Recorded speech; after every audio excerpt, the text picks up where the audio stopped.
सभी का स्वागत है आपके अपने YouTube चैनल MLT क्लासेस में, जहां मिलते हैं आपको लैब से रिलेटेड क्लासेस जो कि हेल्प करते हैं आपके NEET, MBBS, NORCET, BSc MLT, DMLT के रेगुलर क्लासेस में, उनके एंट्रेंस एग्ज़ाम्स में, प्लस अदर कॉम्पिटिटिव एग्ज़ाम्स जो कि अब फर्दर आपके काम आए उसके लिए। तो लास्ट क्लास में हमने बेप्सिया पढ़ा था, तो अब हम स्टार्ट करेंगे टिश्यू स्पोरोजोआ टॉक्सोप्लाज्मा गोंडाई।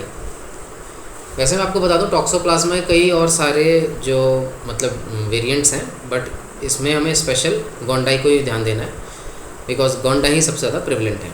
तो माता रानी का नाम लेके शुरू करते हैं, जय माता दी। तो पहला पॉइंट है इसमें ऑब्लिगेट इंट्रासेलुलर। ठीक है, ये ऑब्लिगेट इंट्रासेलुलर है। और इसका नेक्स्ट पॉइंट में कहते हैं infects most species of warm blooded animals including humans. इसका मतलब तो आप समझ गए होंगे कि वार्म ब्लडेड एनिमल्स क्या होते हैं, यानी कि वही जो अपना खुद का सर्कुलेटरी सिस्टम होता है, उनको नेचर के ऊपर डिपेंड करने की ज़रूरत नहीं पड़ती है। जैसे कोल्ड ब्लडेड आपके क्या हो गए, स्नेक्स हो गए। वो आपने देखा होगा कि कई बार आधा महीने या मेंढक हो गए कह लो, जो ठंडी के लिए क्या करते हैं, गर्मियों के मौसम में यानी कि बारिश का मौसम जब नहीं होता है, वो ज़मीन में कहीं दबे पड़े होते हैं मिट्टी में, और जैसे बारिश का मौसम होता है तो बाहर आते हैं। वो हाइबरनेशन पीरियड भी उनका कहते हैं। तो ये भी जो पैरासाइट है वो मोस्टली उन स्पीशीज़ को इन्फेक्ट करता है जो कि आपके वार्म ब्लडेड होते हैं। ठीक है, तो अब इसमें आगे क्या कहते हैं, कॉजेज टॉक्सोप्लाज्मोसिस। ये बीमारी क्या करेगा, टॉक्सोप्लाज्मोसिस। ठीक है, एक और बात मैं आपसे पूछना चाहता हूँ, ये ऑब्लिगेट इंट्रासेलुलर का मतलब अगर आपको पता हो तो ठीक है, नहीं तो मैं इसका मतलब बता देता हूँ। ऑब्लिगेट इंट्रासेलुलर का मतलब है कि वैसे पैरासाइट, वो पैरासाइट जो कि कभी भी अपनी लाइफ साइकिल सिंगल होस्ट में नहीं पूरा कर सकते हैं, उन्हें दो होस्ट चाहिए ही चाहिए, उन्हें कहते हैं हम ऑब्लिगेट पैरासाइट। ठीक है, तो आगे देखते हैं इसमें होस्ट में क्या है। डेफिनेटिव होस्ट इसका कैट है, इंडेफिनेटिव होस्ट यानी इंटरमीडिएट होस्ट इसका क्या है, humans, mouse, sheep and pigs. ठीक है, अपॉर्चुनिस्टिक इन इम्यूनो कॉम्प्रोमाइज्ड, एग्जाम्पल HIV यानी कि एड्स।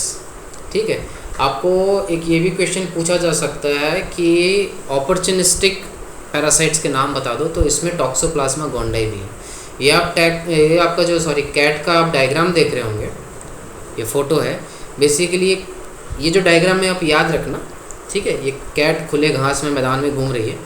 ठीक है, यहीं से इसको इन्फेक्शन शुरू होता है टॉक्सोप्लाज्मा का। ठीक है, नेक्स्ट साइकिल में इसकी लाइफ साइकिल देखते हैं। Although oocysts are usually only shedded for 1 to 3 weeks, large number में भी शेड। ठीक है, वैसे oocyst जो होते हैं, ये oocyst, ये अभी फ़िलहाल आप ना ये मोटा मोटी पढ़ लेना। ठीक है, प्रॉपर जो लाइफ साइकिल जो इसके डायग्रामेटिक है वो मैं आपको बता देता हूँ।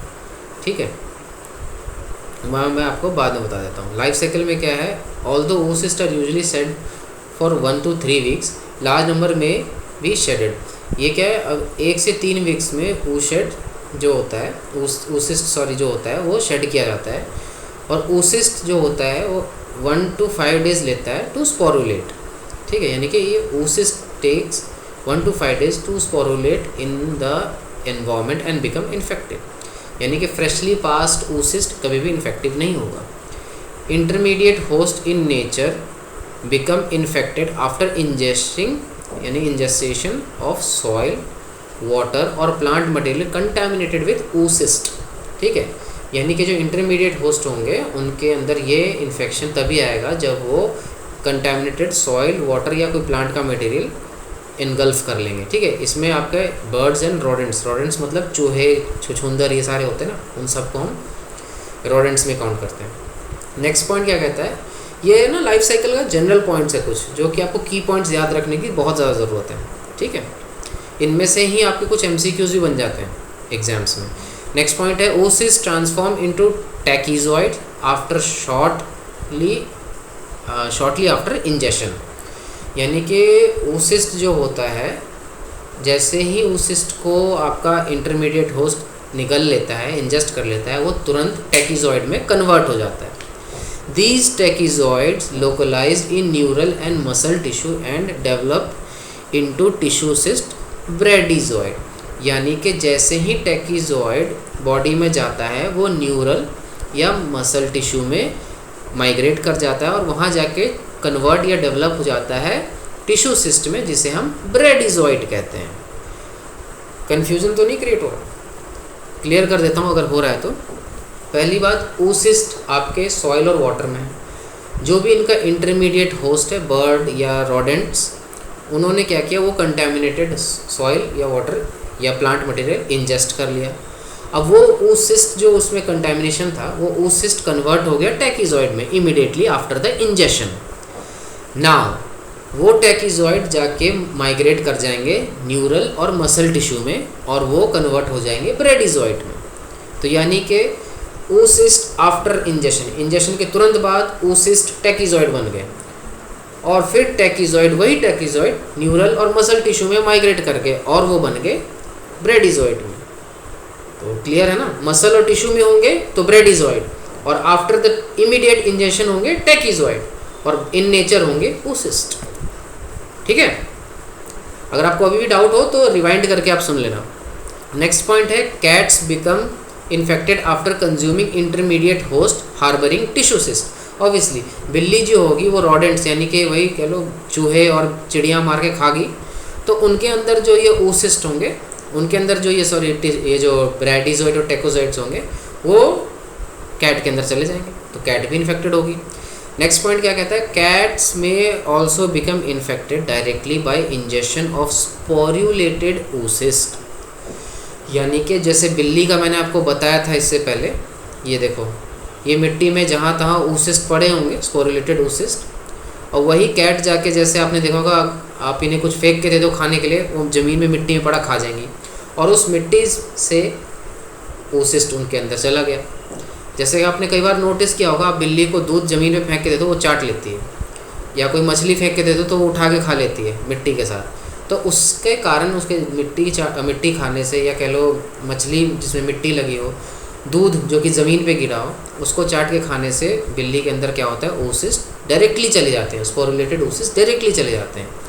ठीक है, नेक्स्ट पॉइंट क्या कहते हैं इसी में, animals bread for human consumption and wild game may also become infected with tissue cyst after ingestion of sporulated oocyst in the environment। अब इसमें ये क्या गया, वो एनिमल जिनको ह्यूमंस खाते हैं प्लस जिनके साथ मतलब ह्यूमंस कुछ गेम खेलते हैं, या कुछ कह लो जैसे कई गाँव में खेल होता है कि अब जैसे स्पेन में होता है कि बुल्स को दौड़ाया जाता है मिट्टी में, तो मिट्टी से वो oocyst उन बुल्स में भी चले जाते हैं प्लस उन ह्यूमंस में भी चले जाते हैं। और अगर आप एज एन एनिमल ही अगर आप कंज्यूम कर रहे हो meat wheat and all pork, तो उससे भी जाने का खतरा होता है। ठीक है, ये oocyst आपके अंदर, तो ह्यूमंस के अंदर तो क्लियर है, कैट से जाएगा और इन एनिमल जो आप खाते हैं उनसे जाएगा।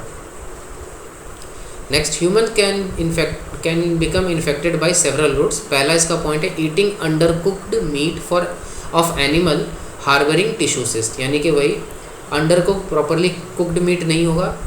ठीक है, अगर मीट आप प्रॉपरली कुकिंग नहीं करेंगे और उसके मीट में अगर oocyst होगा तो ऑब्वियसली ह्यूमन में भी इन्फेक्शन आ जाएगी। नेक्स्ट पॉइंट कहता है कंज्यूमिंग फूड और water contaminated with cat faeces और by contaminated environmental samples.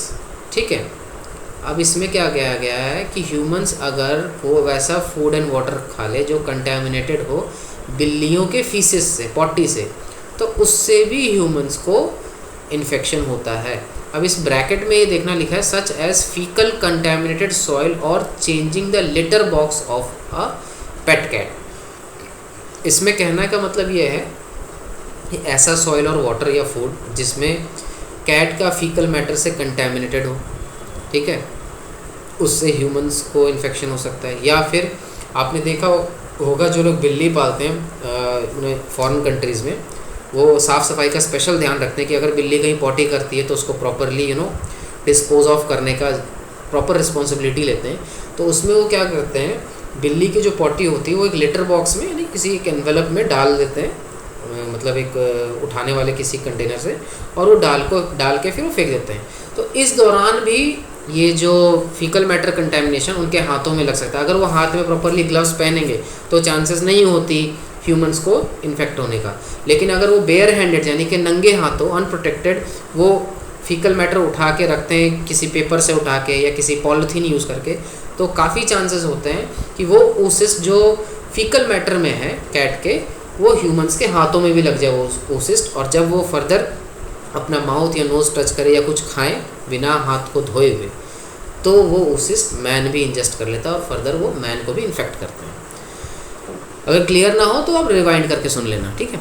Next point, blood transfusion और ऑर्गन ट्रांसप्लांटेशन। ऑब्वियसली अगर किसी ह्यूमन को इन्फेक्शन ऑलरेडी है ब्लड का, तो और वो इंसान अगर डोनेट कर देता है एज अ डोनर, तो जो रिसिपिएंट होगा जो उस ब्लड को रिसीव करेगा उसके अंदर भी इन्फेक्शन होने के चांसेस होते हैं, हो सकते हैं। और ऑर्गन ट्रांसप्लांटेशन में भी सेम केस है। Next point, transplacentally from mother to foetus. Obviously mother to foetus भी ये शिफ्ट हो जाती है बीमारी, ठीक है, ये इन्फेक्शन। अगले ये कुछ इंपॉर्टेंट पॉइंट है, mature oocyst contains 2 sporozoite each with 4 sporozoites. Sorry, I mean mature oocyst जो होते हैं उनके अंदर 2 स्पोरोसिस्ट होते हैं, जॉइट नहीं सिस्ट होते हैं, और ईच स्पोरोसिस्ट में 4 स्पोरोजॉइट होते हैं। तो इसका मतलब एक oocyst 8 ये कितने होंगे, 8 8 16 स्पोरोजॉइट्स रिलीज करेंगे, ठीक है। एक बार फिर से इसको स्टार्ट करते हैं इस पॉइंट को। जो मैच्योर oocyst होगा उसके अंदर 2 स्पोरोसिस्ट होंगे और एक स्पोरोसिस्ट के अंदर 4 स्पोरोजॉइट्स होंगे। और अगर इसका मैं टोटल ये पूछूं कि एक oocyst में कितने स्पोरोजॉइट होंगे, तो 4 + 4 2 स्पोरोजॉइट, कि दोनों के अंदर 4 4 8 है ना, 4 ये ईच है ना, 4 4 8, सॉरी हाँ 4 होंगे, 4 स्पोरोजॉइट्स होंगे, 4 4 8 सॉरी 8 स्पोरोजॉइट्स होंगे, ठीक है। इसमें कंफ्यूज नहीं होना, बाकी ये कोई इतना पूछता नहीं है।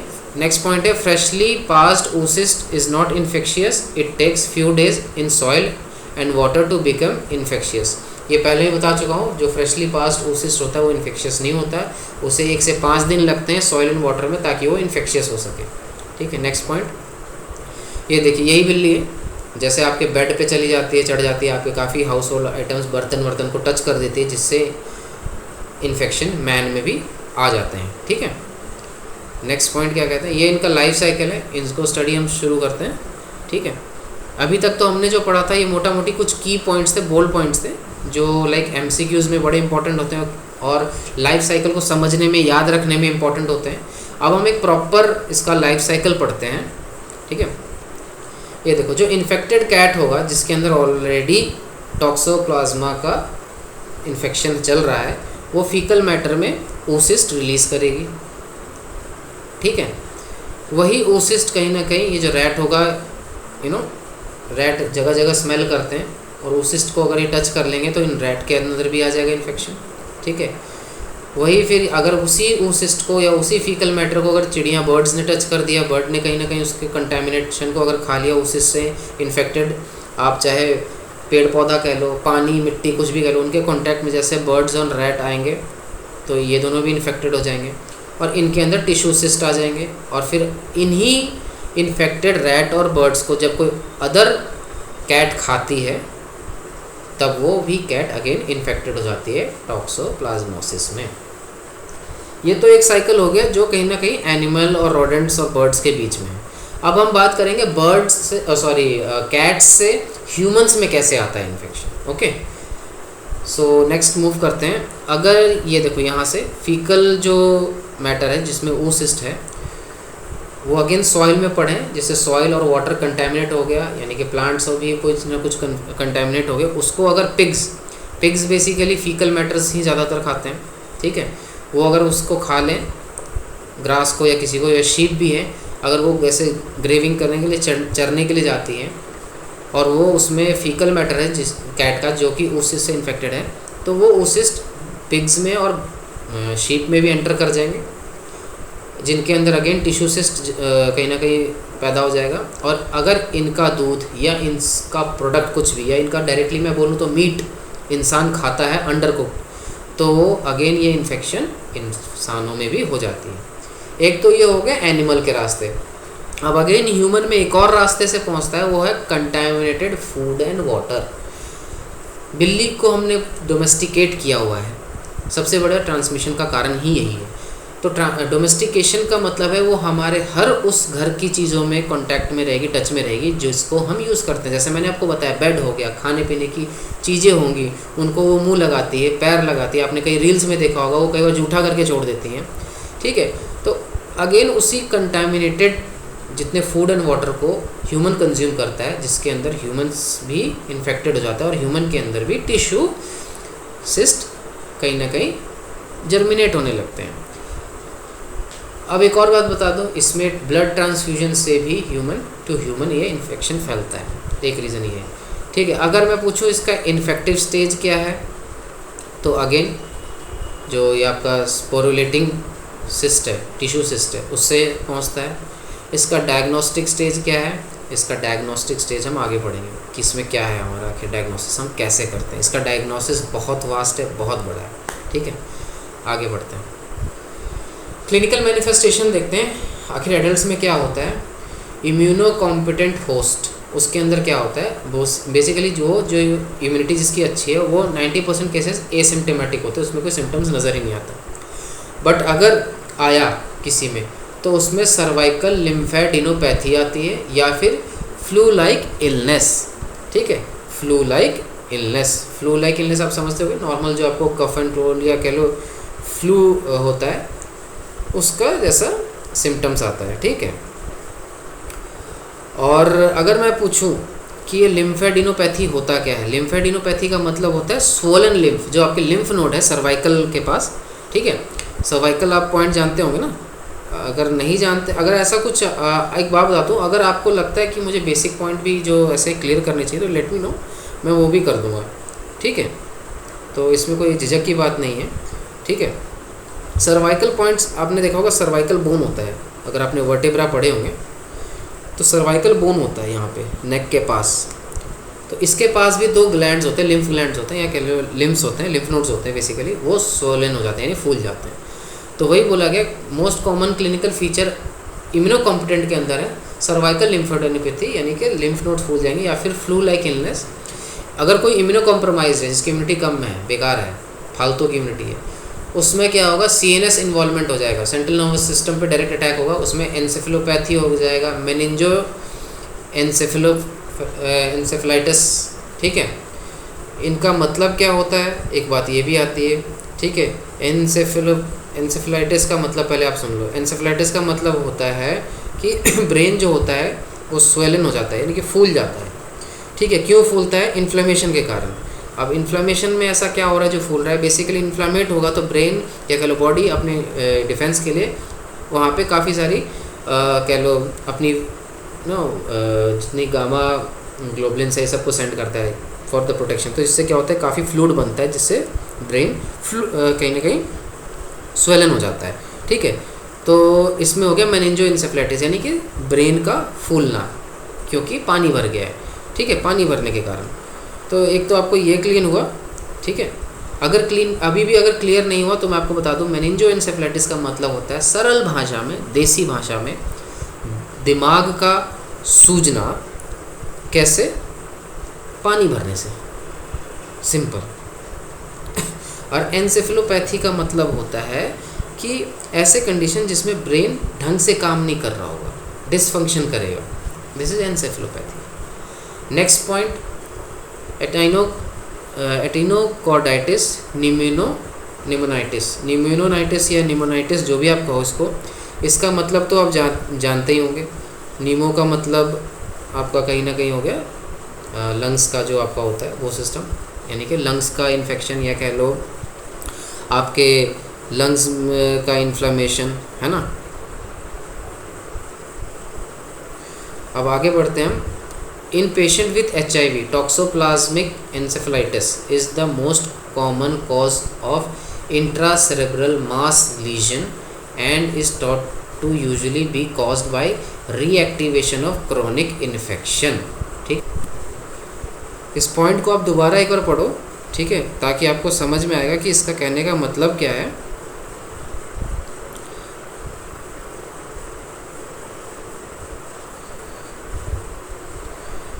In patient with HIV, toxoplasmic encephalitis is the most common cause of cerebral mass lesion and is thought to usually be cause by reactivation of chronic infection. यानी कि जो पेशेंट जिनको एड्स हुआ पड़ा है, जिनको HIV सफ़र कर रहे हैं, वो टॉक्सोप्लाज्मिक एन्सेफेलोपैथी यानी कि एन्सेफेलाइटिस, ठीक है, is mostly common cause of intracerebral mass lesion. यानी कि जो दिमाग में इंट्रासेरेब्रल मतलब जो ब्रेन में जो मास लीजन घाव हो रहे हैं, ठीक है, वो बेसिकली एड्स के पेशेंट में होते हैं टॉक्सोप्लाज्मिक इन्फेक्शन के कारण, ठीक है। और ये होता है due to again reactivation of chronic infection, यानी कि बहुत लंबे दौर से इन्फेक्शन है बंदे को और बार बार रीएक्टिवेट हो रहा है, जिसके कारण ब्रेन में घाव बनते जा रहे हैं। और मैं आपको बता दूं, ये जो न्यूमोनाइटिस है, इन्फ्लामेशन ऑफ लंग्स या प्लूरल सिस्टम, और ये एटिनोकॉर्डाइटिस नहीं, ये रेटिनोकॉर्डाइटिस है, ठीक है। ये आर्क इसको आप कर लेना, ये कहीं ना कहीं मिसटाइपिंग हुआ है। रेटिनोकॉर्डाइटिस है यानी कि रेटिना का आपका इन्फ्लामेशन, ठीक है। नेक्स्ट पॉइंट पे बढ़ते हैं, कॉन्जेनाइटल। कॉन्जेनाइटल में क्या है? Acquired by mother during pregnancy, obviously बच्चे में आएगा माँ से during pregnancy. Patients are often asymptomatic, patient इसमें मोस्टली एसिम्टोमेटिक होते हैं अंटिल द सेकेंड और थर्ड डिकेड ऑफ लाइफ, यानी कि सेकेंड या थर्ड ट्राइमेस्टर आए तभी कुछ ना कुछ इसमें या सेकेंड या थर्ड कहीं ना कहीं डिकेड आए, 10वां साल आए, तब जाके बंदे को पता लगता है। When lesion develop in the eye, यानी कि जब उसको कंजक्टाइवा होने लगे तब बंदे को पता लगता है कि कंजेनाइटल इन्फेक्शन था। नेक्स्ट पॉइंट है इंट्रासेरेब्रल कैल्सिफिकेशन में अकर, यानी कि ब्रेन में कैल्सिफिकेशन भी हो सकती है। हाइड्रोसिफेलस हो सकता है, माइक्रोसिफेली हो सकता है, मेंटल रिटार्डनेस हो सकता है, डेफनेस हो सकता है, ब्लाइंडनेस हो सकता है, एपिलेप्सी मिर्गी के दौरे भी पड़ सकते हैं। Congenital infection develop only when non-immunized mother develop infection during pregnancy or less than 6 months before pregnancy। यानी कि congenital infection तभी हो सकता है बच्चे में जब मदर जो नॉन इम्यूनाइज्ड हो, ठीक है, जिसने इम्यूनाइजेशन नहीं ली हो, उसके अंदर इन्फेक्शन आ जाए ड्यूरिंग प्रेगनेंसी या फिर लेस देन, यानी कि प्रेगनेंसी से 6 महीने पहले, ठीक है। यानी कि प्रेगनेंसी के दौरान या प्रेगनेंसी से 6 महीने पहले अगर मदर ने इम्यूनाइजेशन यानी कि इंजेक्शन नहीं लिया, वैक्सीनेशन नहीं लिया टॉक्सोप्लाज्मा का, तो बच्चे में कॉन्जेनाइटल इन्फेक्शन हो सकता है। Next point, congenital infection is lowest in first trimester but infection is neonate are severe, ठीक है। फर्स्ट ट्राइमेस्टर में इन्फेक्शन लो होता है बट न्यूनेट्स में इन्फेक्शन बहुत सीवियर होता है।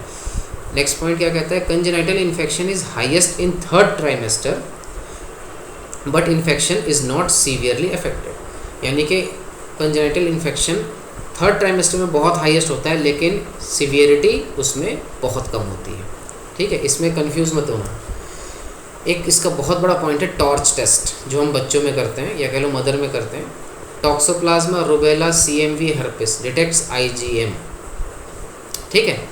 टॉर्च जो टेस्ट होता है वो IgM डिटेक्ट करता है, ठीक है। टॉक्सोप्लाज्मा रूबेला ये हम बच्चे के लिए करते हैं, ठीक है। Toxoplasma rubella CMV and herpes, ये याद रखना, ये बहुत इंपॉर्टेंट है टॉर्च टेस्ट। इसमें क्या होता है, IgM in infants are diagnostic because IgM do not cross placenta barrier. Next point क्या कहता है, newborn infant suspected of congenital toxoplasmosis should be tested by an IgM and an IgA capture EIA, यानी कि enzyme immuno एसे। यानी कि जो newborn होंगे जिनके आपको शक होगा कि कंजेनाइटल टॉक्सोप्लाज्मोसिस हो सकता है, उनको हमें IgM और IgA कैप्चर एंजाइम इम्यूनो एसे करना चाहिए, ठीक है, दोनों करना चाहिए, IgM और IgA भी। नेक्स्ट पॉइंट क्या कहता है, detection of toxoplasma specific IgA antibody is more sensitive then IgM detection in congenital infected babies. यानी कि अगर कंजेनाइटल टॉक्सोप्लाज्मा हुआ पड़ा है बच्चे को तो IgA स्पेसिफिक एंटीबॉडीज ज़्यादा सेंसिटिव होती है देन IgM डिटेक्शन में, ठीक है। एज़ कम्पेयर अप अगर A और M को करो तो A ज़्यादा सेंसिटिव है, ठीक है। अब हम एक्वायर्ड की बात करते हैं, मोस्टली एसिम्टोमेटिक। कोरियो रेटिनाइटिस मतलब अगेन जो रेटिना होगा उसका इन्फ्लेमेशन होगा। कैटरैक्ट यानी कि आप जानते हैं मोतियाबिंद, ग्लोकोमा, ग्लाउकोमा का मतलब अगर आपको पता होगा तो बहुत बढ़िया बात है, नहीं तो कोई नहीं, मैं बता देता हूँ। ग्लाउकोमा का मतलब होता है आपका ऐसा मतलब कि आई, ठीक है, जो कि डैमेज हो चुका हो, और ठीक है ऐसा बहुत हाई प्रेशर ना, आंखों पे बड़ा प्रेशर सा पड़ रहा हो, ठीक है, उसको हम कहते हैं ग्लाउकोमा, और डैमेज हो रहा हो, ठीक है, इसी को हम, इस कंडीशन को ग्लाउकोमा कहते हैं, ठीक है। The nerve connecting the eye in the brain is damage usually due to high pressure. Exactly, वो आँख की नस जो आँख को दिमाग से जोड़ के रखती है वो डैमेज हो जाती है ग्लाउकोमा में, और आँखों में बहुत प्रेशर फील होता है, कुछ भी आप देखोगे, पढ़ोगे, समझोगे तो आपको बड़ा प्रेशर सा फील होगा, दिस इज़ ग्लाउकोमा, ठीक है। Next point, lab diagnosis. इसमें क्या होता है, observation of parasite in patient specimen such as bronchoalveolar lavage material from immunocompromise patient और लिम्फ नोड बायोप्सी। यानी कि आपका जो ब्रोंकियो एवियोलर लवाज होगा उसका हम स्पेसिमेन लेंगे, या फिर लिम्फ नोड की बायोप्सी ले लेंगे, उसमें हमें पैरासाइट दिख जाएगा, ठीक है, माइक्रोस्कोपिकली। नेक्स्ट पॉइंट क्या, isolation of parasite from blood और other body fluids by intraperitoneal inoculation into mice और टिश्यू कल्चर। यानी कि पैरासाइट जो ब्लड से हम या बॉडी फ्लूइड से जो हम लेंगे वो इंट्रापेरिटोनियल एक लेयर होता है हमारे स्किन में, या माइस के स्किन में, मैमेलियन स्किन में होता है मोस्टली, उसमें हम इंजेक्ट कर देंगे, इनोकुलेट कर देंगे, या फिर हम टिश्यू कल्चर कर देंगे, उसमें अगर उससे हमें जो पैरासाइट मिलेगा उससे भी एक लैब डायग्नोसिस हो सकता है। इसी में अगला क्या कहता है, the mice should be tested for the presence of toxoplasma organism in the peritoneal fluid 6 to 10 days post inoculation.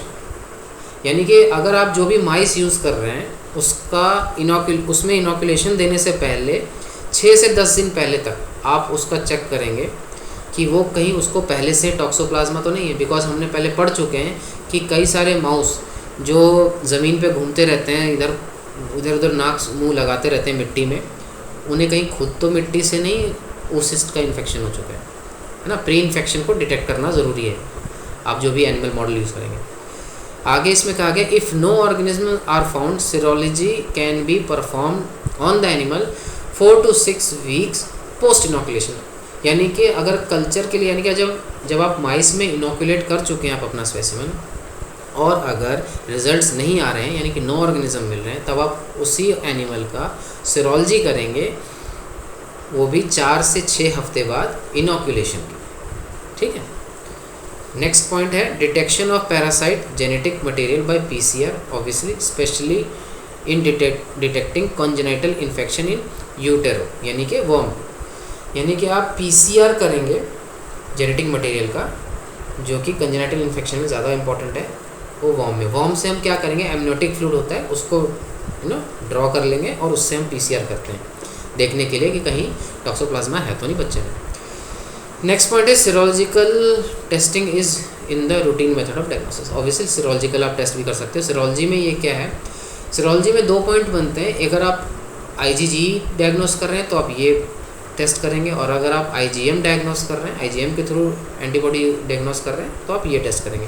वो टेस्ट के नाम क्या है वो हम पढ़ लेते हैं। आईजीजी में क्या है, आईजीजी एलाइजा और ईया Sabin Feldman dye test, IgG immunofluorescent assay, differential agglutination और एविडिटी टेस्ट, ठीक है। ये कुछ हो गया इसमें आपका आईजीजी में, ठीक है। एक बात यहाँ पे आता है, ये डिफरेंशियल एग्लूटिनेशन क्या होता है, ठीक है। It is a diagnostic tool that helps to differentiate acute and chronic infection, ठीक है। यानी कि अगर हमें एक्यूट और क्रॉनिक इन्फेक्शन देखना होगा तो हम ये डिफरेंशियल एग्लूटिनेशन यूज़ कर सकते हैं। अगर आपको इसके बारे में और जानना है तो आप मुझे कमेंट कर देना। नेक्स्ट मूव करते हैं आईजीएम एंटीबॉडीज़ में। IgM immunofluorescent assay, double sandwich ELISA, IgM capture enzyme immuno assay, immunosorbent agglutination assay. ये 4 हो गया आपके आईजीएम एंटीबॉडीज़ में। नेक्स्ट में आते हैं double sandwich ELISA. Double sandwich IgA ELISA is more sensitive than IgM ELISA for congenital infection. Obviously हमने पहले भी पढ़ा था कि अगर हम एलाइजा लगाएंगे एम और ए का, पहली बात लगाना दोनों का चाहिए, लेकिन अगर आप सेंसिटिविटी की बात करेंगे तो ए ज़्यादा सेंसिटिव है in terms of congenital toxoplasmosis, ठीक है।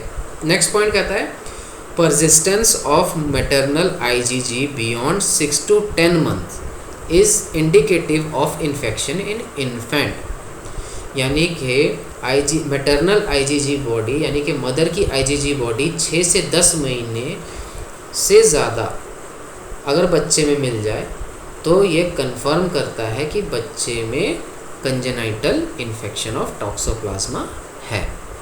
ठीक है, next point, serologically gold standard test is Sabin Feldman dye test, ये जो हमने पढ़ा था।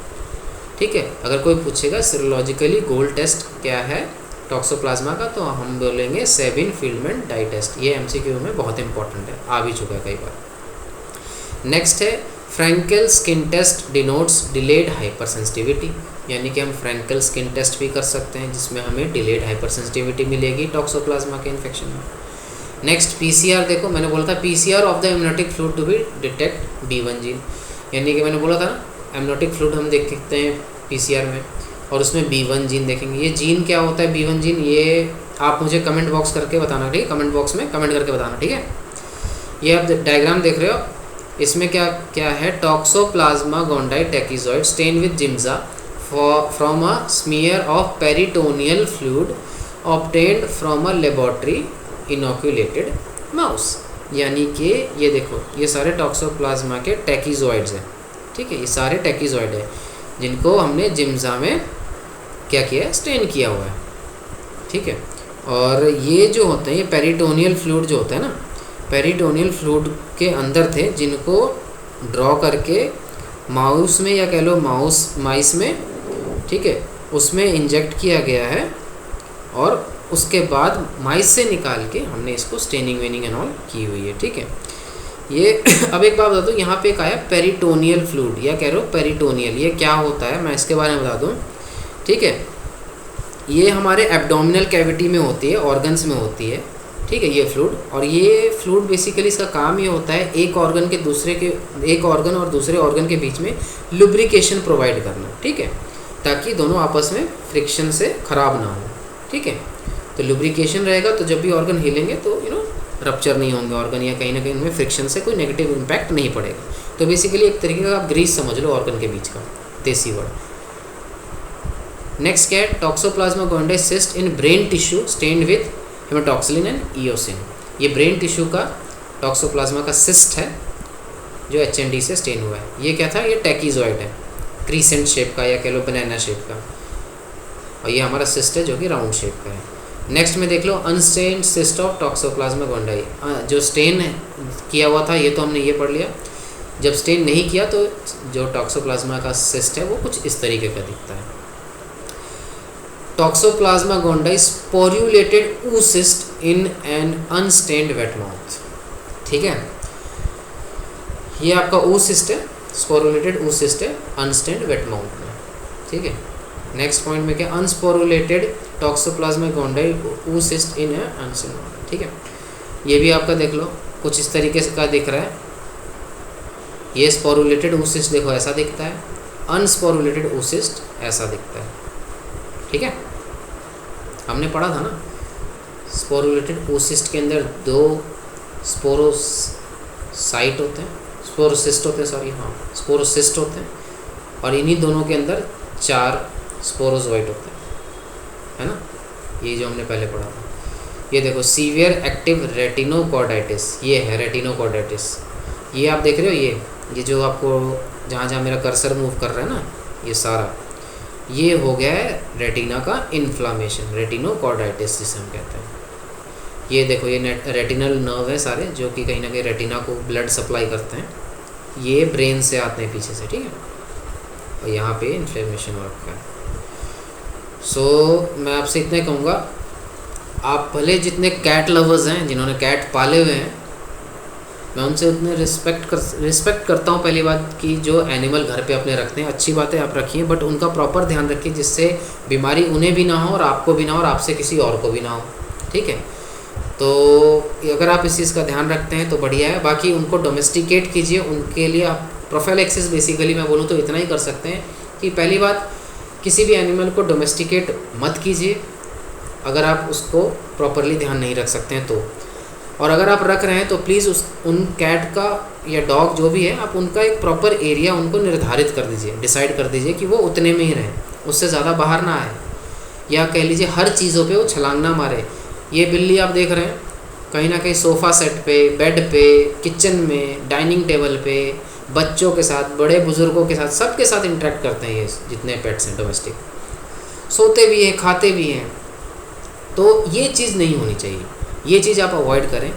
इनको आप डोमेस्टिकेट इस तरीके से करें कि इनको पता होना चाहिए कि वो बेड पे ना चढ़े, सोफ़ा पे ना चढ़े, वो फ्रिज में कहीं ना कहीं घुस ना जाए अगर खुला है तो, प्लेट्स को मुंह ना लगाएं, खुला खाने में हाथ या पैर ना डाल दें, है ना। तो ये चीज़ को ध्यान रखें, कुछ ऐसे तरीके से डोमेस्टिकेट करें ताकि ये जो टॉक्सोप्लाज्मा की बीमारी है वो ना फैले और ना हो किसी को। सो एट द एंड मैं यही कहूँगा कि अगर आपको लगता है कि इस लेक्चर से कोई आपका मुनाफा हुआ, कोई ज़रा रत्ती भर भी फ़ायदा हुआ, तो प्लीज़ इस लेक्चर को लाइक करें, सब्सक्राइब करें, और चैनल को सब्सक्राइब करें, शेयर करें, ताकि औरों का भला हो। और मैं ये चीज़ नोट कर रहा हूँ कि कई लोग आते हैं, चैनल को देखते हैं, सब्सक्राइब नहीं करते हैं, ना शेयर करते हैं, ना लाइक करते हैं।